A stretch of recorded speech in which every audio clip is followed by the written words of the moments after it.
Hello students. Last lecture में हमने kinematics chapter का motion in a straight line हमने स्टार्ट किया था। उसमें हमने डिस्टेंस और डिस्प्लेसमेंट को स्टडी किया था। थोड़ा सा रिवाइज कर लेते हैं। डिस्टेंस क्या होती है? It is the actual path traversed by the body during the course of motion. Okay, तो ये क्या है? आपका एक एक्चुअल पाथ है। और डिस्प्लेसमेंट क्या है? डिस्प्लेसमेंट है आपका, जो आपका डिस्प्लेसमेंट है, it is the shortest path between the initial and final position of the object. चलिए यहाँ से देखते हैं। अब देखिए यहाँ पर मैंने एक डायग्राम जैसा बनाया हुआ है। इधर आप देखें तो पॉइंट ए से पॉइंट बी हमें जाना है। ठीक है, एक तो मैंने ये वाला पाथ बनाया हुआ है जो मैं यहाँ से ऐसे घूम के आ रहा हूँ, पॉइंट ए से पॉइंट बी। ठीक है, और ये जो आपका दूसरा पाथ है, ये है आपका शॉर्टेस्ट पाथ। तो जो शॉर्टेस्ट पाथ है वो क्या कहलाता है? डिस्प्लेसमेंट। ओके, और जो एक्चुअल पाथ होगा, ठीक है, वो आपका टोटल लेंथ कितनी भी हो सकती है उस पाथ की। ओके, दो पॉइंट के बीच में। बट दो पॉइंट के बीच में जब आप शॉर्टेस्ट डिस्टेंस की बात करोगे, ठीक है, between the initial position which is at point A and the final position क्या है? Point B. ओके, तो शॉर्टेस्ट पाथ को आप डिस्प्लेसमेंट बोलेंगे। ओके, दोनों ही क्या होती हैं? लेंथ ही हैं दोनों। ठीक है, दोनों लेंथ ही हैं। ओके, बट कॉन्सेप्ट अलग अलग है। ठीक है, दोनों के ऐसा यूनिट मीटर ही होते हैं, दोनों को मीटर में ही मेजर किया जाता है। ओके, फिर हमने कुछ एग्जाम्पल भी देखे थे। यहाँ पर देखिए एक सेमी सर्कल था। ठीक है, सेमी सर्कल से पॉइंट ए से पॉइंट बी तक, ये पॉइंट ए है, ये पॉइंट बी है। ठीक है, पॉइंट ए से पॉइंट बी तक हमें ट्रैवल करना है। आपके पास दो ऑप्शन है, या तो आप थ्रू सेमी सर्कल पाथ से आएँ यहाँ से, ओके, या तो आप सीधा थ्रू द डायमीटर आ जाएं ऐसे। ओके, या तो आप ऐसे आएँ या तो ऐसे आ जाएं। तो यहाँ पर हमारी क्या डिस्प्लेसमेंट होगी और किस चीज़ को हम डिस्टेंस बोलेंगे? तो देखिए, जो ए से बी अगर मैं सेमी सर्कुलर पाथ से आता हूँ तो वो क्या हो जाएगी? डिस्टेंस। और अगर मैं थ्रू डायमीटर आ जाता हूँ तो वो क्या हो जाएगी? डिस्प्लेसमेंट। क्योंकि अगर मैं डायमीटर के थ्रू आऊँगा तो क्या होगा? ये एक शॉर्टेस्ट डिस्टेंस होगी, तो ये क्या हो जाएगी? डिस्प्लेसमेंट। तो मैंने यहाँ पे लिखा भी है, अगर डिस्टेंस कितनी हो जाएगी? पाई आर। ओके, और डिस्प्लेसमेंट कितनी हो जाएगी? डिस्प्लेसमेंट हो जाएगी डायमीटर। डायमीटर कितना होता है? Twice of radius. तो डायमीटर कितना हो जाएगा? 2r हो जाएगा। ओके, अब देखिए एक और एग्जांपल था। मान लीजिए ऐसे रख लेते हैं। ओके, अब देखिए पॉइंट ए से, ये पॉइंट ए है, पॉइंट ए से पॉइंट बी तक मैं गया, कितना गया? 5 किलोमीटर। ठीक है, पॉइंट ए से पॉइंट बी मैंने 5 किलोमीटर ट्रैवल किया। अब मैं वापस पॉइंट सी पे आ गया 2 किलोमीटर ट्रैवल करके। ओके, तो हम यहाँ पे क्या बोलेंगे? मैंने कितना डिस्टेंस ट्रैवल किया? ए से बी गया मैं कितना? 5 किलोमीटर। ठीक है, फिर बी से दोबारा सी, बी से दोबारा सी पॉइंट तक आ गया 2 किलोमीटर। तो 2 किलोमीटर मैंने और ट्रैवल किए। ठीक है, अगर मैं यहाँ पे बोलूँगा कि मैंने डिस्टेंस कितनी ट्रैवल करी पॉइंट ए से पॉइंट सी तक जाने के लिए, ठीक है, पॉइंट ए से पॉइंट बी तक गया, फिर मैं वापस दोबारा हट के सी पॉइंट पे आया, तो डिस्टेंस कितनी हो जाएगी? 5 + 2 7 किलोमीटर, कि मैंने 7 किलोमीटर ट्रैवल किए। ओके, अगर मैं डिस्प्लेसमेंट की बात करूँ तो मैं पॉइंट ए से पॉइंट बी तक गया, फिर बी से सी तक वापस आ गया 2 किलोमीटर। तो देखिए मेरी इनिशियल पोजीशन क्या है? Point A. फाइनल पोजीशन क्या है? Point C. ठीक है, तो पॉइंट ए और पॉइंट सी के बीच में कितना पाथ लेंथ है? ठीक है, कितना आपका शॉर्टेस्ट डिस्टेंस है, मतलब शॉर्टेस्ट पाथ है, वो आपको सिर्फ यहाँ से यहाँ तक मेजर करना है। ओके, अब आप 5 + 2 7 नहीं बोलेंगे। ठीक है, पॉइंट ए और पॉइंट सी के बीच में कितनी दूरी है? 3 किलोमीटर की, क्योंकि 2 किलोमीटर आप वापस भी आगे हैं। ओके, तो अगर मेरे को यहाँ पे डिस्प्लेसमेंट बतानी है, ठीक है, तो डिस्प्लेसमेंट कितनी होगी? सिर्फ ये इतनी डिस्प्लेसमेंट होगी पॉइंट ए और पॉइंट सी के बीच में जितनी आपकी दूरी है। ओके तो जो डिस्प्लेसमेंट होती है that is the shortest path between initial point and final point. तो इनिशियल पॉइंट हमारा क्या है, इनिशियल पॉइंट है हमारा पॉइंट ए और फाइनल पॉइंट क्या है पॉइंट सी। ठीक है, तो 5 - 2 कितना 3 किलोमीटर क्या है हमारी डिस्प्लेसमेंट है। ओके हम पॉइंट ए से पॉइंट सी तक हमारी कितनी डिस्प्लेसमेंट बन रही है 3 किलोमीटर की। ओके मान लीजिए मैं पॉइंट ए से चला था पॉइंट बी तक गया 5 किलोमीटर और पॉइंट बी से पॉइंट ए पे दोबारा वापस आ गया। ठीक है, दोबारा वापस आ गया यहाँ पे। अब क्या होगा, अब मैंने डिस्टेंस कितनी ट्रैवल करी, 5 किलोमीटर में गया 5 किलोमीटर वापस आया, तो मैं डिस्टेंस बोलूँगा मैंने 10 किलोमीटर ट्रैवल किया। 5 किलोमीटर गया था और 5 किलोमीटर वापस आ गया, 10 किलोमीटर। ओके अगर डिस्प्लेसमेंट की बात करें तो 5 किलोमीटर में गया और 5 किलोमीटर ही वापस पॉइंट ए के ऊपर ही आ गया, तो मेरी इनिशियल पोजीशन और फाइनल पोजीशन एक जैसी ही है, तो मेरी डिस्प्लेसमेंट कितनी है 0। ठीक है, मैं इनिशियल पोजीशन से कितना दूर हूँ, दोबारा इनिशियल पोजीशन पे तो वापस आ गया हूँ, तो डिस्प्लेसमेंट क्या हो जाएगी 0। ओके अब क्या होता है, जो डिस्प्लेसमेंट की वैल्यू 0 भी हो जाती है। ओके जो डिस्प्लेसमेंट होगी वो नेगेटिव भी हो जाती है। ठीक है, डिस्प्लेसमेंट एक वेक्टर क्वांटिटी है। अब मैं बताऊंगा आपको कि वेक्टर क्वांटिटी क्या होती है। अब देखिए क्या होगा यहाँ पर, अगर देखो मैं पॉइंट ए से पॉइंट बी गया था, पॉइंट बी से दोबारा पॉइंट ए वापस आ गया। अब मैं पॉइंट ए से इससे अपोजिट डायरेक्शन में पॉइंट डी की तरफ जा रहा हूँ। ठीक है, पॉइंट डी की तरफ जा रहा हूँ। अब मैं सिर्फ डिस्प्लेसमेंट के रिस्पेक्ट में बता रहा हूँ। अब पॉइंट ए से मैं चला था इस डायरेक्शन में, ऐसे इस साइड ऐसे चला था। अब मैं पॉइंट ए पे वापस आ गया और मैं उल्टी डायरेक्शन में अपोजिट डायरेक्शन में पॉइंट डी की तरफ मैंने चलना स्टार्ट किया। तो अब जो पॉइंट ए से पॉइंट डी की तरफ जो डिस्प्लेसमेंट काउंट करी जाएगी वो नेगेटिव काउंट करी जाएगी। ठीक है, क्योंकि अब मैं अपोजिट डायरेक्शन में चलना स्टार्ट हुआ पॉइंट ए से। ठीक है, अब जो मेरा पोजीशन होगी that will be in opposite direction, क्योंकि शुरू में मेरी पोजीशन जो चेंज हुई थी वो इस साइड को चेंज हुई थी। ठीक है, तो इस साइड हमारी जो भी हमारी पोजीशन होगी वो पॉजिटिव में होगी। बट जब मेरी पोजीशन पॉइंट ए से दूसरी साइड को हो गई, ठीक है, तो वो जो पोजीशन होगी वो नेगेटिव में काउंट करी जाएगी। ओके तो ये डिस्प्लेसमेंट का कॉन्सेप्ट होता है, क्योंकि आपने जो रेफरेंस मानना है वो पॉइंट ए को मानना है। ठीक है, तो तभी है जब हम डिफरेंस सीखते हैं कि डिस्टेंस और डिस्प्लेसमेंट में डिफरेंस बताइए क्या डिफरेंस होता है। तो देखिए कुछ डिफरेंस तो हमें क्लियर हैं कि आपका ये एक्चुअल पाथ होता है, डिस्टेंस जो होता है, डिस्प्लेसमेंट क्या होता है आपका शॉर्टेस्ट पाथ होता है। ठीक है, between the initial position and final position. अब देखिए यहाँ पर जो आपकी डिस्टेंस होती है इट इज़ ऑलवेज पॉजिटिव। ठीक है, पहले आप 5 किलोमीटर गए थे, 2 किलोमीटर वापस आ गए, चाहे 5 किलोमीटर ही वापस क्यों ना आ जाओ पॉइंट ए के ऊपर, आपकी डिस्टेंस हमेशा पॉजिटिव ही रहेगी। ठीक है, ज़ीरो भी कभी नहीं होती है। ठीक है, और नेगेटिव भी कभी वैल्यू नहीं आती है डिस्टेंस की, डिस्टेंस कभी भी नेगेटिव नहीं होती है। अब देखिए यहाँ पर डिस्प्लेसमेंट, जो डिस्प्लेसमेंट होती है वो आपकी पॉजिटिव भी हो सकती है, नेगेटिव भी हो सकती है और ज़ीरो भी हो सकती है। ठीक है, तो आप देखिए यहाँ पर मैंने आपको इधर ही बताया था, आपका जब यहाँ पे डिस्प्लेसमेंट कितनी हो गई थी 3 किलोमीटर हो गई थी, जब पॉइंट ए पे दोबारा वापस आ गए तो डिस्प्लेसमेंट कितनी हो गई 0 हो गई।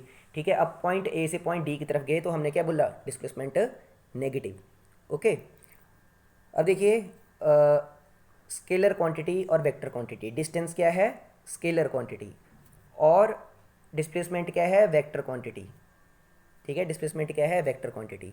अब स्केलर क्वांटिटी और वेक्टर क्वांटिटी का मतलब मैं आपको ऑलरेडी बता चुका हूँ। स्केलर क्वांटिटी वो क्वांटिटीज़ होती हैं जो आपकी डायरेक्शन के ऊपर डिपेंड नहीं करती हैं, और वेक्टर क्वांटिटी वो क्वांटिटीज़ होती हैं जो कि डायरेक्शन के ऊपर डिपेंड करती हैं। जैसे डिस्टेंस है, डिस्टेंस स्केलर क्वांटिटी क्यों है, क्योंकि देखो आपने जब इस डायरेक्शन में जा रहे थे और अब जब आपने डायरेक्शन चेंज करके वापस आने लगे तो डिस्टेंस के ऊपर कोई फ़र्क नहीं पड़ा, आप बस ऐड करते गए, 5 + 2 7 किलोमीटर आपने बोल दिया। वेक्टर क्वांटिटी में क्या हुआ, जब आप इस साइड गए थे ए से बी और जब बी से सी आए तो आपने इस साइड को +5 किलोमीटर आपने अपनी डिस्प्लेसमेंट मानी थी, और जब वापस आ रहे हैं तो आपने क्या कर दिया -2 किलोमीटर, आपने बोला कि मैं -2 किलोमीटर पीछे आ गया, तब आपने टोटल बोला कि 3 किलोमीटर क्या हो गया हमारी टोटल डिस्प्लेसमेंट हो गई। ओके तो ये डायरेक्शन के ऊपर डिपेंड करती है इसकी वैल्यू। ओके डिस्टेंस जो होती है वो हमेशा डिस्प्लेसमेंट से या तो बड़ी होगी या तो बराबर होगी, और डिस्प्लेसमेंट डिस्टेंस के बराबर हो सकती है पर हमेशा डिस्प्लेसमेंट डिस्टेंस से छोटी ही होगी। ओके अब यहाँ पे देखिए स्केलर क्वांटिटी और वेक्टर क्वांटिटीज मैं आपको बता चुका हूँ। स्केलर क्वांटिटी वो क्वांटिटी होती हैं जिनके पास मैग्नीट्यूड होता है बट डायरेक्शन नहीं होती है, ठीक है। जैसे टाइम है तो टाइम को आप आवर्स में बताते हो, पर क्या उसके लिए डायरेक्शन बताना ज़रूरी होता है? नहीं होता है, ठीक है। अब जैसे आपका वेक्टर क्वांटिटी वो क्वांटिटीज़ होती हैं जिनका एक मैग्नीट्यूड भी होगा और उनके पास एक डायरेक्शन भी होगी कि वो कौन सी डायरेक्शन में अभी चल रहा है कोई भी चीज़, ठीक है। ओके, अब देखते हैं नेक्स्ट हमारा टॉपिक है स्पीड। स्पीड आपने पहले भी सुना होगा, the rate of change of distance is called speed, ठीक है। जिस जो भी हम डिस्टेंस ट्रैवल कर रहे हैं वो उसको ट्रैवल करने का हमारा रेट क्या है? रेट बोलने का मतलब टाइम के साथ हम कितना डिस्टेंस ट्रैवल कर रहे हैं, ठीक है। कितने टाइम में कितना डिस्टेंस हमने ट्रैवल किया, ठीक है। तो हम क्या बोल देंगे? The ratio of the ratio of the ratio of distance covered to the time taken, ठीक है। Speed is equal to distance upon time, ठीक है। तो डिस्टेंस के SI यूनिट होते हैं मीटर, टाइम के होते हैं सेकंड, तो यूनिट्स क्या हो जाएंगे? मीटर पर सेकंड, ओके। अगर मैं बोल रहा हूँ कि कोई ऑब्जेक्ट 10 मीटर पर सेकंड की स्पीड से रन कर रहा है, तो 10 मीटर पर सेकंड का मतलब हुआ कि एक सेकंड में 10 मीटर वो ट्रैवल कर रहा है। एक सेकंड में 10 मीटर की डिस्टेंस को ट्रैवल कर रहा है, वो हुआ 10 मीटर पर सेकंड का मीनिंग। अब देखिए वेलोसिटी, अब वेलोसिटी और स्पीड एक जैसे ही हैं, ठीक है। पर वेलोसिटी जो होती है वो लिंक होती है डिस्प्लेसमेंट से। अब मैं आपको डिस्टेंस और डिस्प्लेसमेंट के बारे में अंतर ऑलरेडी बता चुका हूँ। अब क्या होता है, ये कॉन्सेप्ट है एक, ठीक है। तो वेलोसिटी जो टर्म है वो डिस्प्लेसमेंट के साथ रिलेटेड है, ठीक है। और डिस्टेंस और डिस्प्लेसमेंट के बारे में आपको पता ही है क्या फ़र्क होता है, ठीक है। तो rate of change of displacement is called velocity, ठीक है। वहाँ पे क्या था? यहाँ पे था rate of change of distance, और यहाँ पे क्या है? यहाँ पे था rate of change of distance, यहाँ पे क्या है? Rate of change of displacement, okay. तो यहाँ पे आपको डिस्प्लेसमेंट की वैल्यू रखनी है, ओके। तो velocity is equal to displacement divide by time. Unit क्या होंगे? सेम होंगे, बट क्या है? Velocity is a vector quantity, ठीक है। अगर डिस्प्लेसमेंट वेक्टर क्वांटिटी है तो आपकी वेलोसिटी भी क्या होगी? Vector quantity, okay. चलिए यहाँ पे कुछ डिफरेंसेस हैं। तो फर्स्ट जो डिफरेंस है, the rate of change of distance is called speed and the rate of change of displacement is called velocity. Similarly speed हमेशा पॉजिटिव रहती है। अगर डिस्टेंस हमेशा पॉजिटिव रहती है तो आपकी स्पीड भी पॉजिटिव ही रहेगी। अगर आपकी डिस्प्लेसमेंट आपकी पॉजिटिव, नेगेटिव या जीरो हो सकती है तो वेलोसिटी भी आपकी क्या हो सकती है? पॉजिटिव भी हो सकती है, नेगेटिव भी हो सकती है और जीरो भी हो सकती है, ठीक है। मैंने आपको कॉन्सेप्ट बता दिया है कि डिस्प्लेसमेंट कब जीरो हो जाती है, कब नेगेटिव हो जाती है, कब पॉजिटिव हो जाती है, ठीक है। It is a scalar quantity, it is a vector quantity. Speed हमेशा वेलोसिटी के बराबर होगी या तो उससे बड़ी होगी।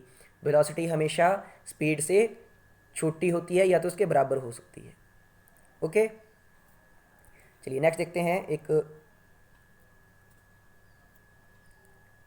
Instantaneous speed and instantaneous velocity, okay. Speed और वेलोसिटी तो हमने पढ़ लिया, बट इंस्टेंटेनियस स्पीड क्या होती है और इंस्टेंटेनियस वेलोसिटी क्या होती है उसको देख लेते हैं।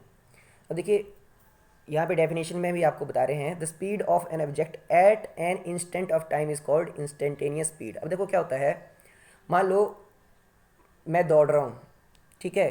तो क्या होगा, दौड़ते दौड़ते मैं अपनी स्पीड को बढ़ाता भी रहूँगा, ठीक है। मान लो मैंने शुरू में मैं 10 किलोमीटर पर आवर की स्पीड से दौड़ रहा हूँ, ठीक है। थोड़ी देर में कुछ टाइम में मैंने 15 किलोमीटर पर आवर अपनी स्पीड कर ली, ठीक है। फिर मैंने 20 किलोमीटर पर आवर अपनी स्पीड कर ली। तो क्या है कि टाइम के साथ मेरी स्पीड क्या हो रही है? वेरी हो रही है, चेंज हो रही है। अब इंस्टेंटेनियस का मतलब होता है एट एनी इंस्टेंट। मैं बोल रहा हूँ कि जी आप बताओ 25th सेकेंड के ऊपर आपकी कितनी स्पीड है, 30th सेकेंड के ऊपर आपकी कितनी स्पीड है। तो किसी भी इंस्टेंट के ऊपर, एक पर्टिकुलर टाइम के ऊपर अगर आपको अपनी स्पीड बतानी हो तो आप क्या बोलेंगे? इंस्टेंटेनियस स्पीड, क्योंकि आपकी स्पीड सेम तो रह नहीं रही है, ठीक है। हर सेकंड में आप स्पीड को चेंज कर रहे हो, ठीक है। तो इंस्टेंटेनियस स्पीड, स्पीड कौन सी स्पीड हुई? At an instant of time, okay. मतलब एक बहुत स्मॉल इंटरवल के लिए, ठीक है। वहाँ पे आपकी स्पीड क्या है? वो आपकी क्या होगी? Instantaneous speed. ओके, तो यहाँ पे आपको instantaneous speed is limit of average speed as the time interval becomes infinitesimally small. Okay, तो अगर आपने मैथमेटिकली बताना है तो आपका जो इंस्टेंटेनियस स्पीड होगी या तो आपकी इंस्टेंटेनियस वेलोसिटी होगी, वो आपको क्या करनी होती है, डिफरेंशिएशन करनी होती है। ठीक है, अगर आप इसमें लिमिट में लिखना है आपने तो ऐसे भी लिख सकते हैं, पर शायद आपने अभी तक इसको अच्छी तरह से मैथमेटिक्स में स्टडी नहीं किया होगा। ठीक है, तो फिलहाल आप इसको जब आप मैथमेटिक्स में डिफरेंशिएशन सीख लेंगे, ठीक है, लिमिट एंड कंटिन्यूटी का चैप्टर को सीख लेंगे, तो आपको ये अच्छी तरह से समझ में आ जाएगा। ठीक है, तो यहाँ पे x क्या है, x आपका फंक्शन है टाइम का, जो आपकी डिस्प्लेसमेंट है। इसका बोलने का मतलब क्या है, dx/dt का बोलने का मतलब क्या हुआ कि आपका जो डिस्प्लेसमेंट है, जो आपकी डिस्टेंस है, that is function of time. Distance time के साथ क्या कर रही है, चेंज कर रही है, और उसको हमें किसी पर्टिकुलर इंस्टेंट पे फाइंड आउट करने के लिए हमें क्या करनी पड़ती है, उसकी डिफरेंशिएशन करनी पड़ती है with respect to time. Okay, अब देखिए आपका आता है इंस्टेंटेनियस वेलोसिटी। ठीक है, तो यहाँ पे क्या हो जाएगा, velocity at any instant of time.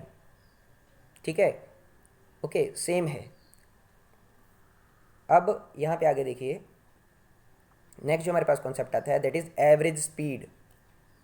Okay, अब एवरेज स्पीड क्या होती है, average speed may be defined as the ratio of the total distance covered to the total time taken।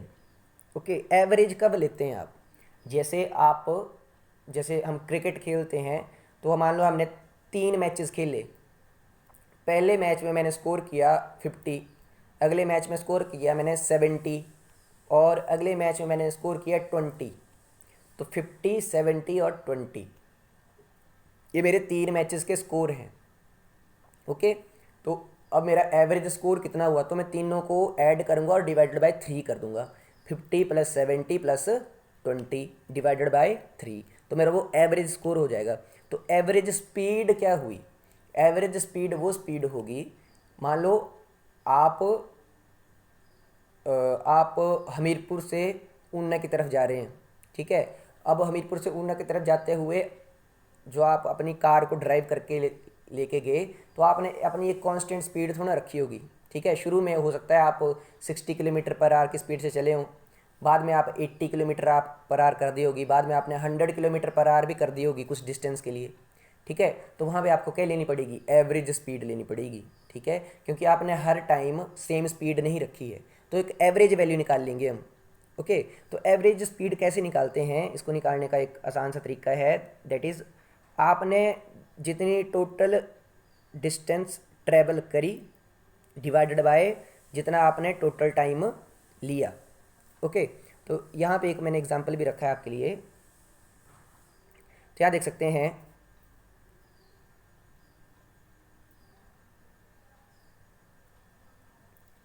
आप पॉइंट ए से पॉइंट सी की तरफ आप जा रहे हैं। ठीक है, ये आपका पॉइंट ए है, ये आपका पॉइंट सी है, बीच में आपका पॉइंट बी है। ठीक है, ए से बी गए आप, ठीक है, फिर बी से सी गए। ओके, तो यहाँ देखिए आप, जो ए से बी आपने ट्रेवल किया वो डिस्टेंस थी आपकी d1, और बी से सी थी आपकी d2। ए से बी थी d1, बी से सी है आपकी d2। ओके, तो क्योंकि ए से बी और बी से सी d1 d2 बोलने का मतलब है कि अलग अलग डिस्टेंसेज आपने ट्रैवल करी हैं।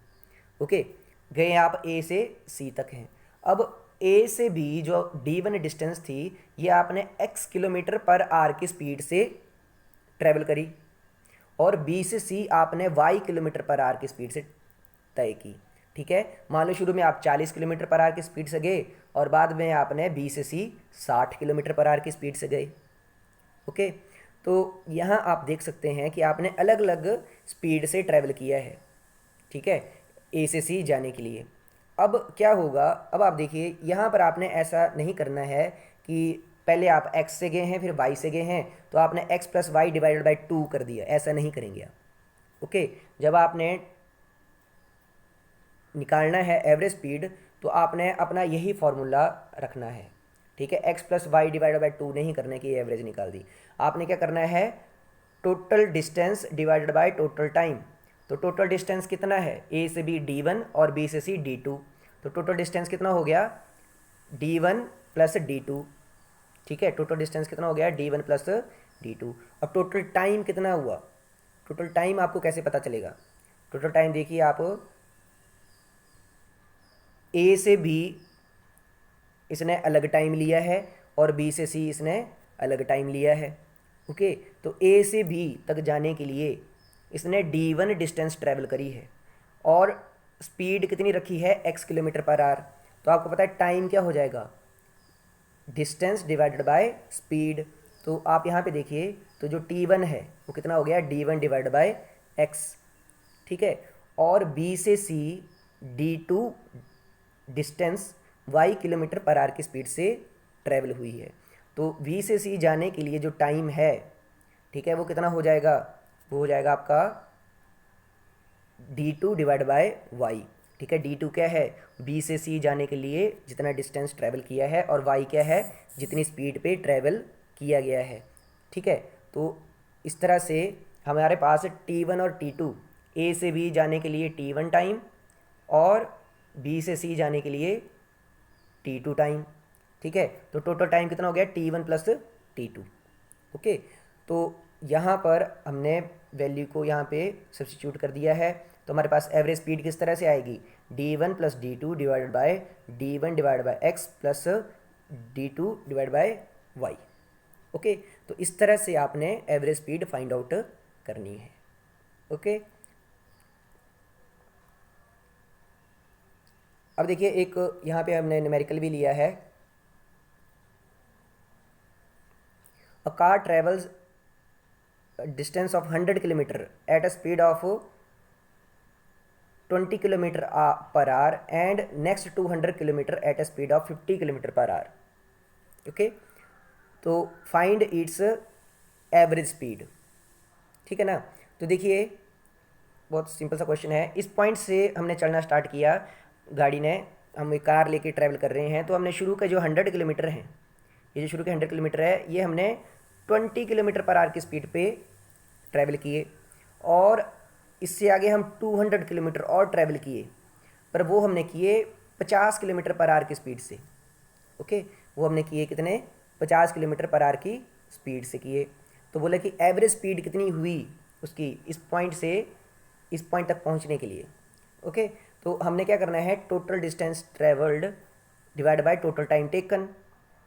तो टोटल डिस्टेंस कितनी है उसकी, पहले 100 फिर आपकी 200, तो कितना हो जाएगा 100 प्लस 200 कितना हो जाएंगे 300 किलोमीटर हो जाएंगे। ओके, तो यहाँ पर हम देखें अब शुरू के 100 किलोमीटर ट्रैवल करने में उसको कितना टाइम लगा, वो आप बड़ा आराम से फाइंड आउट कर सकते हो। तो टाइम क्या होता है, डिस्टेंस डिवाइड बाय स्पीड। तो यहाँ पे टोटल टाइम, तो ये क्या आपका t1 है, ठीक है, 100 डिवाइड बाय 20, ठीक है। ये शुरू के 100 किलोमीटर ट्रैवल करने के लिए इसको टाइम लगा, और अगले 200 किलोमीटर ट्रैवल करने के लिए कितना टाइम लगेगा, 200 divided by 50, 200 divided by 50। Okay, distance divide by speed, ठीक है। तो यहाँ पे हमने नीचे क्या लिख दिया, ये क्या है आपका t1 प्लस t2 है। ओके, तो जब हम इसको सॉल्व करेंगे तो हमारे पास आंसर आ जाएगा 33.34 किलोमीटर पर आवर। तो हमारी एवरेज स्पीड जो थी, शुरू में हमने 20 किलोमीटर पर आवर से गए, आगे हम 50 किलोमीटर पर आवर की स्पीड से गए, ठीक है। तो हमारे पास एवरेज स्पीड कितनी हो जाएगी 33.34 किलोमीटर पर आवर। ओके, अब सेम कॉन्सेप्ट आता है आपका एवरेज वेलोसिटी का। तो एवरेज वेलोसिटी में सेम चीज़ होगी, बट एक चीज़ चेंज हो जाएगी। यहाँ पर हम क्या कहेंगे कि जो आपकी एवरेज वेलोसिटी होती है that is total displacement divide by total time taken. तो कभी भी आपको वेलोसिटी दिखे तो उसका जो रिलेशन होगा वो डिस्प्लेसमेंट के साथ होगा, स्पीड का जो रिलेशन होता है वो डिस्टेंस के साथ होता है। Okay,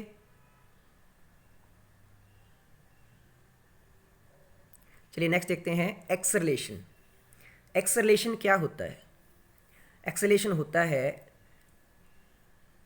rate of change of velocity, ठीक है, कि आप अपनी वेलोसिटी को या अपनी स्पीड को किस रेट के साथ चेंज कर रहे हैं। ठीक है, मैं आपको एग्जांपल देता हूँ, या आप देख लीजिए यहाँ पे आपके जो एक्सेलरेशन है that is change in velocity divide by time taken. मान लो मैंने या किसी गाड़ी ने दौड़ना स्टार्ट किया, ठीक है, रोड पे वो रन कर रही है, ओके। अब फर्स्ट सेकंड में जब मैंने स्टॉप वॉच रखी, ठीक है, मेरे पास एक घड़ी है, स्टॉप वॉच है, तो फर्स्ट सेकंड में उसकी जो स्पीड है, जो उसकी वेलोसिटी है, वो है 2 मीटर पर सेकंड। अगले सेकंड में उसकी जो स्पीड हो जाती है वो हो जाती है 4 मीटर पर सेकंड। अगले सेकंड में, तीसरे सेकंड में 6 मीटर पर सेकंड, फोर्थ सेकंड में 8 मीटर पर सेकंड, अगले में 10 मीटर पर सेकंड, फिर 12 मीटर पर सेकंड। तो हर सेकंड में 2 मीटर पर सेकंड वेलोसिटी या स्पीड क्या कर रही है, आपकी बढ़ रही है, ठीक है। तो हर सेकंड में 2 मीटर पर सेकंड वेलोसिटी क्या हो जा रही है, ज़्यादा हो जा रही है, ठीक है। तो उसको क्या बोलते हैं, एक्सेलरेशन, आपकी वेलोसिटी में चेंज आना, ठीक है। आपकी वेलोसिटी में चेंज आने को विद रिस्पेक्ट टू टाइम क्या कहलाता है, एक्सेलरेशन, ठीक है। तो जो ऑब्जेक्ट होगा उसके पास पहले शुरू में कुछ इनिशियल वेलोसिटी होगी, बाद में जब उसके ऊपर एक्सेलरेशन लगेगा तो उसके पास कुछ फाइनल वेलोसिटी होगी जो कि बढ़ गई होगी, ठीक है। तो उसका बढ़ने का एक तरीका होता है, ठीक है। तो अब आपको अच्छी तरह समझ में आ जाएगा। तो हमने क्या लिखा है, एक्सेलरेशन कैसे डिफाइन किया, change in velocity divide by time taken, ठीक है। जो वेलोसिटी में चेंज हुआ और उस चेंज को होने के लिए कितना टाइम लगा, ठीक है, वो क्या कहलाएगा, आपका एक्सेलरेशन, ओके। तो यहाँ पर मैथमेटिकली भी देख लेते हैं हम, जो ये u है, u क्या है, u बोलेंगे हम इनिशियल वेलोसिटी, ठीक है। u से हम जो हमारी शुरू में जिस वेलोसिटी से हमने मूव करना स्टार्ट किया, ठीक है, उसको क्या बोलेंगे हम, u। फाइनल वेलोसिटी को हम डिनोट करेंगे v से, ठीक है। तो v क्या हो जाएगी, फाइनल वेलोसिटी, जो कुछ टाइम के बाद हो सकती है। t क्या हो गया, टाइम टेकन, ठीक है। तो मैंने एक यहाँ पे व्हीकल भी बनाया है, शुरू में u से चला, कुछ टाइम ट्रैवल करने के बाद इसकी वेलोसिटी कितनी होगी, v। तो एक्सेलरेशन क्या होता है, एक्सेलरेशन होता है आपका चेंज इन वेलोसिटी, फाइनली कितनी होगी v, शुरू में कितनी थी u, तो v minus you divided by t। तो ये क्या हो गया आपका एक्सेलरेशन, ठीक है। तो एक्सेलरेशन के यूनिट्स क्या हो जाएंगे, तो आप देखिए यहाँ पर, अब एक्सेलरेशन होता क्या है, एक्सेलरेशन होता है आपका change in velocity divide by time. तो चेंज इन वेलोसिटी, वेलोसिटी के यूनिट क्या होते हैं, मीटर पर सेकंड, ठीक है, और टाइम के यूनिट क्या होते हैं, सेकंड। तो आपके एक्सेलरेशन के यूनिट क्या हो जाएंगे, मीटर पर स्क्वायर सेकंड, ओके। तो बोलने का मतलब देखो यहाँ पे क्या लिखा है, मीटर पर सेकंड डिवाइडेड बाय सेकंड, कि हर सेकंड में कितना मीटर पर सेकंड, कितनी स्पीड चेंज कर रही है, ओके। चलिए यहाँ पे देखते हैं, एक न्यूमेरिकल भी है, बोला कि a bus decreases its speed from 80 kilometre per hour to 60 kilometre per hour in 5 seconds, ठीक है। एक बस है जो ट्रैवल कर रही थी, वो अपनी स्पीड को 80 किलोमीटर पर आवर से 60 किलोमीटर पर आवर तक डिक्रीज़ कर देती है 5 सेकंड में, ठीक है। 5 सेकंड में उसकी स्पीड 80 किलोमीटर पर आवर से 60 किलोमीटर पर आवर पर पहुंच जाती है, ठीक है। तो बताइए एक्सेलरेशन कितना है बस का, ओके। यहाँ पे स्पीड क्या कर रही है, कम हो रही है, ठीक है। ये फ़र्क नहीं पड़ता कि आपकी स्पीड ज़्यादा हो रही है कि कम हो रही है, स्पीड में अगर चेंज आए, अगर स्पीड में चेंज आए विद रिस्पेक्ट टू टाइम, उसको आप एक्सेलरेशन बोलेंगे, ठीक है। अब देखिए यहाँ पर न्यूमेरिकल को देख लेते हैं। तो आपकी जो इनिशियल वेलोसिटी है, ठीक है, यहाँ पे जो इनिशियल वेलोसिटी है वो लिखी है हमने 80 kilometre per our, final velocity कितनी है 60 किलोमीटर पर आवर, टाइम कितना लिया 5 सेकंड। अब देखो टाइम आपका सेकंड में है, तो आपकी स्पीड कितनी है, किलोमीटर पर आवर में है, तो आप इसको मीटर पर सेकंड में चेंज कर दीजिए। तो किलोमीटर पर आवर को मीटर पर सेकंड में अगर आपको चेंज करना है तो आपको 5 डिवाइड बाई 18 से मल्टीप्लाई करना है स्पीड को, ठीक है। तो आप यहाँ देखिए, तो 80 इंटू 5 डिवाइड बाई 18, तो आपके पास मीटर पर सेकंड में हमने क्या कर दिया, इसको चेंज कर दिया, ठीक है। और 60 किलोमीटर पर आवर को 60 किलोमीटर पर आवर को मीटर पर सेकंड में चेंज करना है, तो इस तरह से चेंज हो जाएगा, ठीक है। तो 50/3 मीटर पर सेकंड, तो हमारी यूनिट क्या हो गया, अब सेकंड में ही आ गई, टाइम भी सेकंड में है और स्पीड भी मीटर पर सेकंड में हो गई है। तो हमें क्या पता है कि आपका जो एक्सेलेरेशन होता है वो क्या होता है, v minus you divide by T,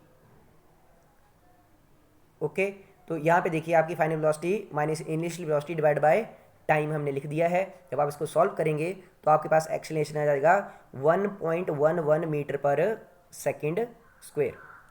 okay, तो हर सेकंड आपकी वेलोसिटी 1.11 मीटर पर सेकंड कम हुई है। माइनस साइन जो आया है क्योंकि फाइनल वेलोसिटी क्या है, कम है इनिशियल वेलोसिटी से। तो जब आप छोटी चीज़ को बड़ी चीज़ में से माइनस मतलब आपकी छोटी चीज़ माइनस बड़ी चीज़ होती है तो आपका आंसर क्या आएगा, नेगेटिव आएगा। ठीक है, तो ये क्या हो जाएगा आपके पास 1.11 मीटर पर स्क्वायर सेकंड। और माइनस साइन यहाँ पे क्या बता रहा है कि आपकी वेलोसिटी कम हो रही है। ओके, हर सेकंड 1.11 मीटर पर सेकंड कम हो जा रही है। अब देखिए जो एक्सेलेरेशन होता है वो दो प्रकार का हो जाता है, एक होता है पॉजिटिव एक्सेलेरेशन, दूसरा होता है नेगेटिव एक्सेलेरेशन। तो ये कौन सा एक्सेलेरेशन था, नेगेटिव एक्सेलेरेशन था। ठीक है, तो नेगेटिव एक्सेलेरेशन कब होता है, तो ये जो मैंने नेगेटिव एक्सेलेरेशन बताया, जो मैंने आपको क्या लिखा है यहाँ पे डेफिनेशन भी लिखी है। तो ये जो हमारा एग्जाम्पल था, तो ये किसका एग्जाम्पल था, नेगेटिव एक्सेलेरेशन का। यहाँ पे आपकी वेलोसिटी फाइनल वेलोसिटी क्या थी, कम थी इनिशियल वेलोसिटी से, तो उसको क्या बोलते हैं, नेगेटिव एक्सेलेरेशन। इसका एक और नाम होता है रिटार्डेशन। ठीक है, यहाँ पे मैंने लिखा है क्या नाम होता है, रिटार्डेशन। तो ये इस एक्सेलेरेशन को क्या बोलेंगे हम, रिटार्डेशन। ठीक है, रिटार्डेशन। और मान लो अगर आपकी वेलोसिटी बढ़ रही होती, अगर मान लीजिए ऐसा सिनेरियो होता कि अगर ऐसा सिनेरियो होता कि आपकी वेलोसिटी 60 से 80 किलोमीटर पहुंच जाती, तो आपका आंसर ये प्लस में आ जाता। ओके, तो उसको आप पॉजिटिव एक्सेलेरेशन बोलते हैं, जब आपकी फाइनल वेलोसिटी बड़ी होती है इनिशियल वेलोसिटी से। ओके, तो आज के लिए हम इतना ही करते हैं। अगर आपको कुछ समझ में ना आया हो तो इस वीडियो को दोबारा देखिए। Thank you.